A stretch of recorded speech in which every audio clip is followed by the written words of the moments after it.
Look, I get it. I get it. You never want to lose to an NBA team three in a row, and especially a team that's in your division, especially a team that you pretty much can consider a rival. But the Grizzlies have done just that. Three losses this season against the Houston Rockets. So many things to discuss. I was in the locker room with the players after the game. They didn't seem too worried. Was Taylor Jenkins out coached? So much to get into in this episode of Locked On Grizzlies. Let's lock in.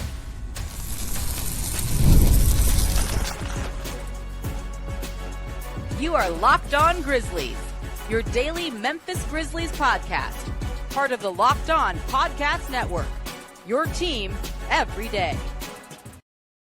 What's going on, everyone, and welcome back to Locked On Grizzlies. I am your host today, Damichael Cole, beat writer for the Commercial Appeal here in Memphis, Tennessee. But right now, I'm here in Houston, Texas, after the Grizzlies just lost again 120 to 118 against the Houston Rockets. I'm going solo today without my partner, Joe Monax, getting a day off on today. But we got a lot to discuss and break down, recapping this Grizzlies game. We're going to talk about Taylor Jenkins and some of the coaching decisions that he made in the second segment. Then we also got an update on G.G. Jackson. So make sure you stay tuned for that in the third segment. Before we get into all those things, don't forget that your favorite podcast right now has a newsletter introducing the Locked On Grizzlies daily newsletter, the one stop for the ultimate team and league coverage delivered right into your inbox. Sign up for free now at lockedondaily.com. Again, that's lockedondaily.com, and start your day with the all new free Locked On Grizzlies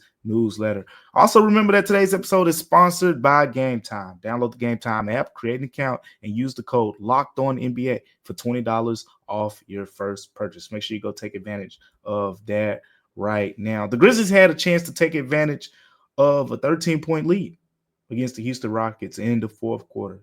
The Grizzlies up 13 points early in the fourth quarter. And what happened was a 16-2 Rockets run immediately followed. The Rockets took a 1-point lead. The two teams went back and forth after that. And, of course, as you can tell by the final score, Houston pulled it out in the end. So much to break down over the course of this game. But let's start kind of light with Ja Morant's performance. This was a better performance than Ja's last game. The game in Minnesota, like they won, and we talked about how he delivered at the end. And quite frankly, this was a flipped performance for Ja Morant. And what I mean by that is in that last game, we saw, in Minnesota, he struggled pretty much most of the game. Then he closed the game out well. In this game, he played well for the most part. Ja played, 11 to 24 shooting from the field, 4 of 11 from three-point range. I mean, he had a three-pointer from pretty much half court that he made early in the fourth quarter. I think it gave the Grizzlies like a 9-10 point lead when he made that three-pointer. And it just felt like, oh, this is the Grizzlies' day, like when he made that shot. But then the last few minutes of the game happened and whatnot. Ja struggled. He had a couple turnovers. One with the ball, the last turnover, the ball bouncing off of him, going out of bounds as he was trying to make something happen. There was also a pass that was intercepted by former Grizzlies player Dillon Brooks. 7 turnovers total for Ja Morant, 17 for the Grizzlies, but he had 7 of them. That was a problem. And that is something that needs to, he talked about it at the game, taking care of the ball, late game situations, certain things that the Grizzlies need to fix, but kind of curtailing that into the next point, because like I said, Ja played well overall. I think he played decent. He just didn't close the game as well. But the point there was the turnovers. And I wanted to start with that because the blueprint was there this game. And as we get through this episode, I'm not going to bury this part of it. What you'll hear from me is you won't hear me say the Houston Rockets are just, they're that matchup problem for the Grizzlies. I don't think that's the case. If you watch these last 2 games, Memphis is right there. And that's how the players feel. I was in the locker room talking to these guys. I know some fans were really upset with how that game played out. It was a close game, another close loss to the Rockets. But I'm in the locker room, and the players, of course, there's, Santi Aldama said, it sucks. That's what he told me at the game. It sucks losing to those guys. But at the same time, It's an 82 game season. They feel like they're right on the cusp. As Santi also said, we know the recipe. So it wasn't just, a team that was down upon themselves, and I say that to say that the first quarter of that Grizzlies game against the Rockets, we saw the blueprint. That was the best quarter that the Grizzlies have played against the Rockets this season. They came out, they shot the ball well, they played solid defense, all of these things. But you know what was the one big difference? There was one big difference. And I don't know how repeatable it is because of the Grizzlies playing style, but it was the blueprint. The Grizzlies had one turnover in the first quarter. One turnover. Houston, for the game, the Grizzlies forced 17 steals. Houston was turning the ball over early in this game as well. So the point that I'm making is that's the blueprint. That's the blueprint. You got to limit your turnovers against this team. It's not like Houston turned the ball over, at a crazy rate in the early going. I think Houston had 3 first quarter turnovers. They had 3 first quarter turnovers. So it's not even about them. It's about the Grizzlies taking away Houston's ability to get out and run off of those easy transition looks. Because when you take those looks away, you get Houston shooting in that first quarter. I think they were 10 of 22 from the field, so roughly around 45%. And the Grizzlies handily won that quarter. The Grizzlies shot 48%. They knocked down 6 trays, 6 3-pointers in that first quarter, 6-14 from the three-point line. But it was the one turnover, only one turnover in that quarter that really propelled the Grizzlies to getting out to a strong start, a 30-23 lead after one. That's the blueprint. If you ask me, you figured it out. You got to figure out a way to take care of the basketball against this team. And again, that's Ja Morant, that's Desmond Bane, who's turned the ball over a decent amount of times sometimes against this team, and others have as well. So again, in this game, Ja led them in turnovers, but it's been different guys. Desmond Bane's had his share of turnovers against them, and others as well. But that is something that will need to shift. Something that did shift in this game was Zach Edey's defense against Alperen Sengun. We talked about it in our last show. Zach Edey's got to play better defense, got to give the Grizzlies that trust that he can be able to hold his own. I talked to him after the game, and we talked about, how he, seeing Alperen Sengun for a second time. And look, I've said it 100 times over, and I'll keep saying it until, we get into probably year 2, year 3 of Zach Edey.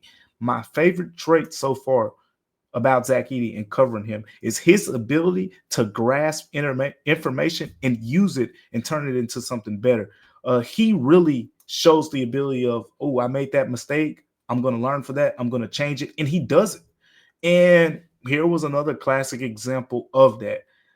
You saw Sengun, getting him to bite on the pump fakes in that first game where he had 32 points and pretty much played Zach Edey off the floor.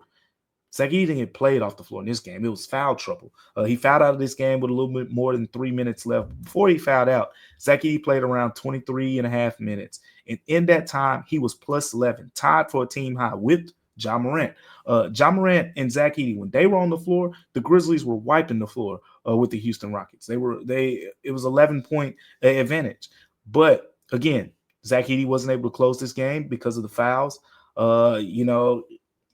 I don't think he liked a couple of the calls, but it is what it is. It happens. One thing you don't really see me doing too much is harping on the foul stuff just too much. Like, there's nothing you could do about it. You send it into the league.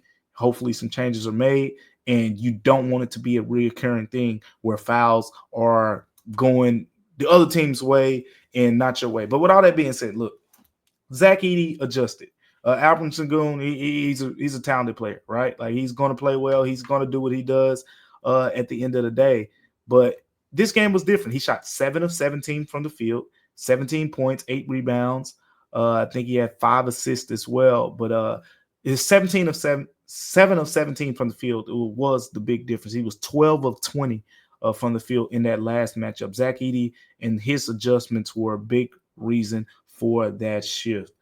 Look, it was a better performance, if you ask me, overall from the Grizzlies, but was it a better performance for Taylor Jenkins? We got to talk about that next here coming up on Locked On Grizzlies. But before we get to that, today's episode is brought to you by our friends over at WayFair. Look, after the holiday hustle, there's nothing like giving your home a little tender loving and care. And yeah, I'm talking to you. I'm talking to that person that still has that Christmas tree up. Shame on you.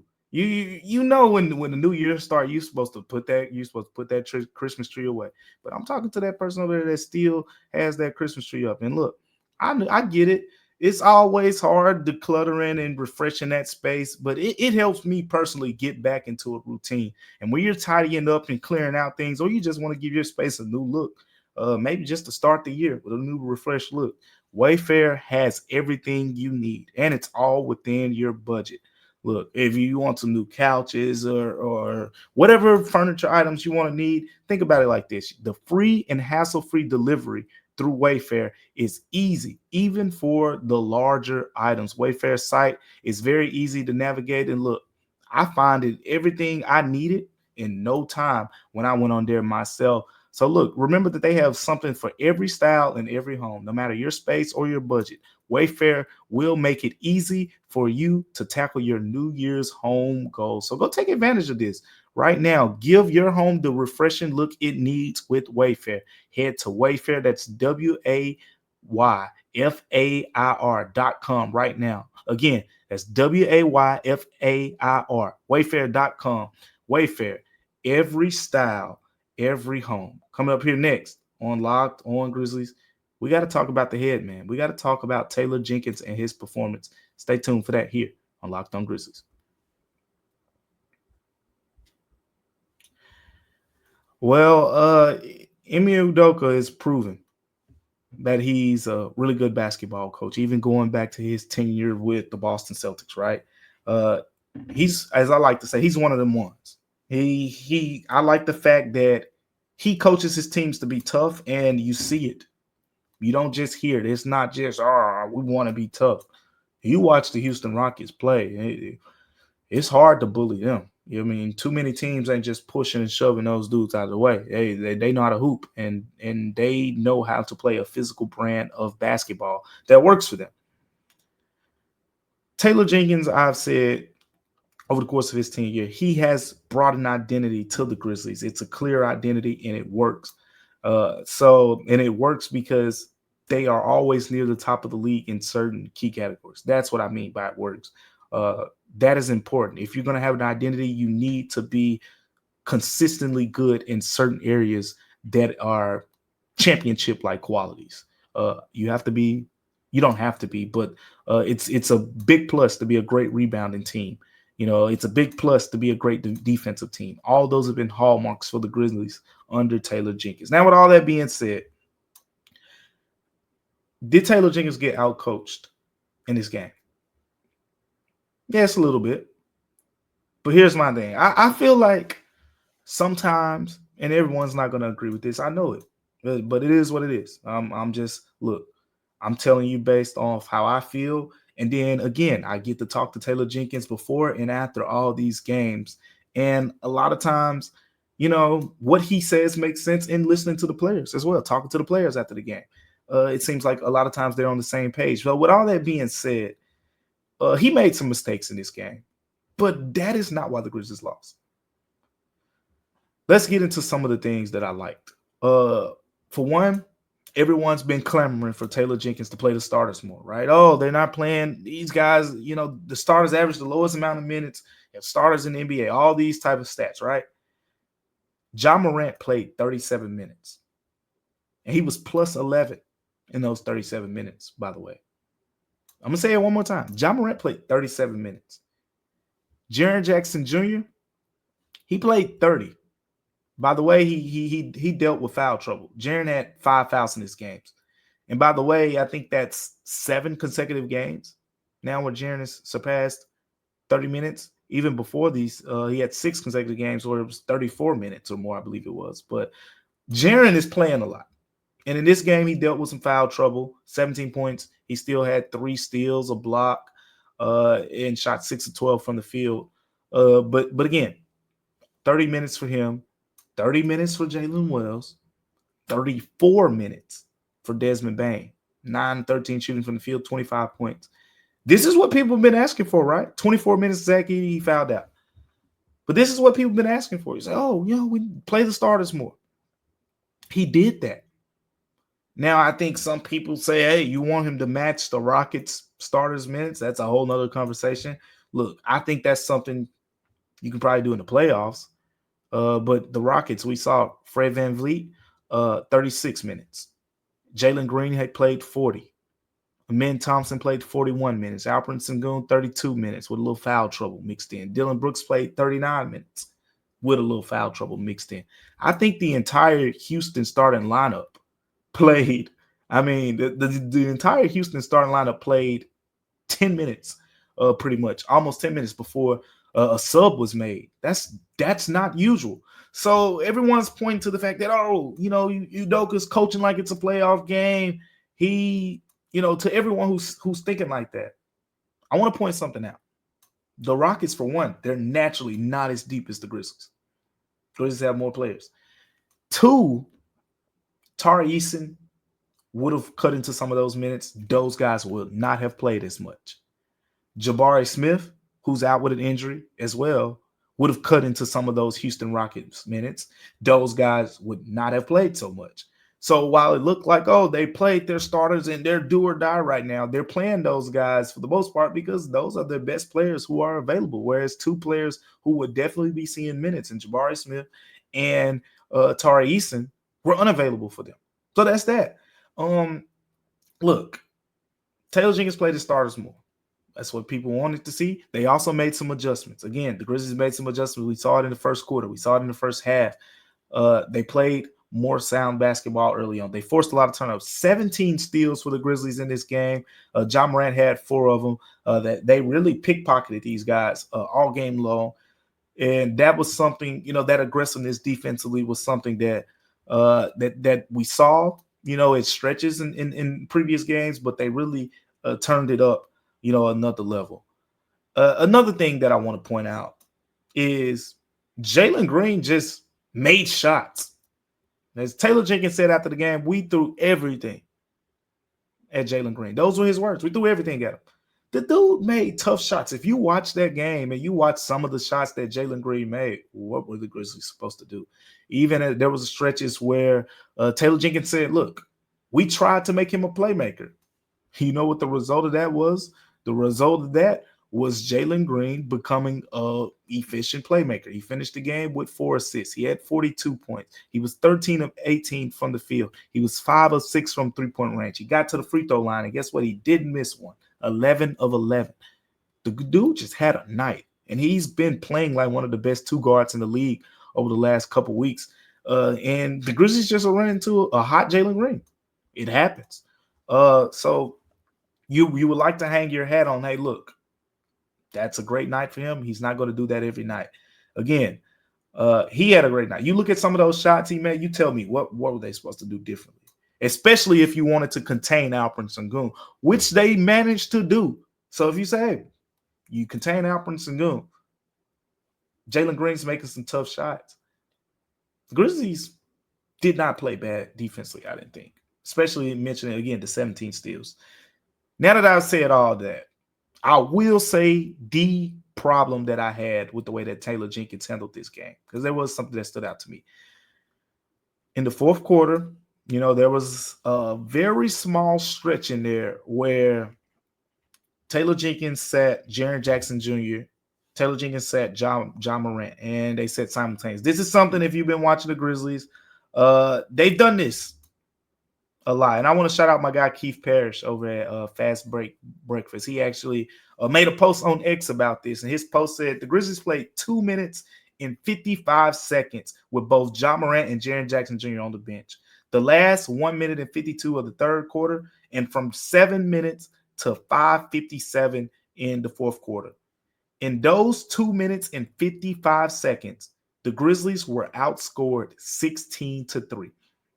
It was only 2 minutes and 55 seconds, but the Grizzlies were outscored 16-3. Again, I said it was a 16-2 run that Houston went on, and part of that run happened while Jaren and Ja Morant were out of the game. Momentum shifted. Getting to that run, The one problem I had, Scottie Pippen Jr. wasn't in the game. Scottie Pippen Jr. did not play a minute in the fourth quarter. Why did I have a problem with that? If you go back to the Minnesota Timberwolves game, Scottie Pippen Jr. made a big impact in that fourth quarter.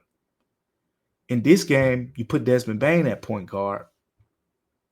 And look, someone coaching this field. Like this could be me just, talking after the fact or whatever the case may be, because Desmond Bane was cooking in the third quarter. If you watch Desmond Bane in the third quarter, he had 15 points and Houston couldn't stop him. So maybe Taylor Jenkins' mind was, hey, Dez is hot. We're going to ride the hot hand. We're going to play through him. Makes sense. But I'm saying you keep a point guard in the game, at least. Putting Desmond Bane on the ball. This is a physical Houston defense. They get after it. They stifled the Grizzlies in that stretch. Memphis couldn't score. Houston started scoring. Changed the game. Changed the game. Momentum has shifted. That's something we've seen a lot of times in Taylor Jenkins' tenure, is that mid-stretch of the fourth quarter, momentum shifts, and it's like, please hurry up and get Ja and Jaren back in the game. And you're trying to get Ja and Jaren back in the game. You're like, come save us. And sometimes it's too late. This was a classic case of it being too late. That's something that's got to change. Taylor Jenkins needs to adjust how he manages those mid-fourth quarter situations. You cannot, to me, have Ja and Jaren out the game at the same time of any stretch of the fourth quarter when you're going against really good teams. Those are your two best scorers. Desmond Bane is really good, and I've been a big proponent of how good he is. But at the same time, Ja and Jaren have established themselves as 1A and 1B. Feed them in the fourth quarter. They cannot be off the floor. If you take one out, the other one definitely needs to be in. We've seen that at times when they beat the Celtics. If you remember that game, when Morant went out, Jaren Jackson Jr. took over, led them to the win in that game. He comes back in. Desmond Bane makes a couple shots down the stretch. Those are the type of things that you need to happen in those games. The Grizzlies also may need to get a guy named G.G. Jackson back. I got an update on G.G. Jackson. We're going to talk about that here coming up on Locked On Grizzlies. But before we get to that, today's episode of Locked On Grizzlies is brought to you by Game Time. Look, I love going to live events. I like sports. I go to concerts from time to time. I even in Memphis, we got a little couple comedy spots. You can go to a comedy, but you might like theater as well. And if you like those type of things, Game Time is where you need to go get your tickets, because Game Time makes it even easier to get tickets for your favorite events. And they have a new feature called Game Time Picks. This feature filters out the fluff and it shows you only incredible deals on great seats. So you don't have to waste your time searching for thousands of tickets and things like that. You go over to Game Time and use Game Time Picks. It'll make it very easy for you. Simple, affordable options. Take the guesswork out of everything. And I'm telling you, you get great seats. You get the panoramic views. You want to see exactly where you see. You want to make sure you got a good deal. Game Time gives you all of that. So make sure you go take the guesswork out of buying tickets with Game Time. Download the Game Time app right now. Create an account. Use the code LOCKEDONNBA for $20 off your first purchase. Terms apply. Again, create an account and redeem the code LOCKEDON, LOCKEDON, NBA for $20 off. Download the Game Time app today, because what time is it, everybody? It's game time. This episode of Locked On Grizzlies is also brought to you by Hungryroot. Look, when it comes to grocery shopping, can I vent it real quick to my Locked On Grizzlies viewers? I want to vent to y'all real quick, because when it comes to grocery shopping for me, look, I got a problem. And my problem is I just don't have the time. Between work, these Grizzlies injury updates always pop up, and it makes my day difficult. And I'm trying to eat healthier and all this, and it's stressful because I go to the grocery store, I buy these things, and sometimes I don't need them. And then sometimes I think I need them, and I don't end up with time to actually cook them. And sticking to my health goals, that can be a struggle too. But you know what?